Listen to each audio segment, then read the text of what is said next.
నా గురించి చెప్పుకోవడానికి పెద్దగా ఏం లేదండి. రీసెంట్ గా స్టడీ కంప్లీట్ చేసుకుని జాబ్ ట్రీట్ చేస్తున్నా. ఫ్యామిలీ కోసం అంటారా, నేను మమ్మీ చెల్లి డాడీ అంతే, సింపుల్ ఫ్యామిలీ మాది.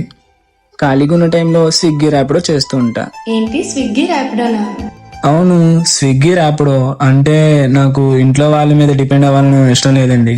ఏదైనా నా సొంతంగా నేనే చేసుకోవాలని చిన్న హోప్ అంతే. మంచిదే. అవును, నా కోసం చెప్పాను, మీకోసం చెప్పలేదు. నాకు తెలిసి మీది కూడా పెద్ద ఫ్యామిలీ అయి ఉండొచ్చు. మాదా చిన్నప్పుడే అమ్మని కోల్పోయాను. అయ్యో సారీ అండి. అయ్యో పర్లేదండి. నాన్న అంటావా, ఉన్నా కూడా లేనట్టే. నాకున్నది ఒక అన్నయ్య మాత్రమే. వాడంటే నాకు చాలా ఇష్టం, కానీ అంతే భయం కూడా. నేను ఎవరిని ఎక్కువగా ఇష్టపడను, ఎందుకో తెలుసా? నేను ఎవరినైతే ఎక్కువ ప్రేమిస్తానో వాళ్ళే నన్ను వదిలేసి వెళ్ళిపోతారు, మా అమ్మలాగా. నాకే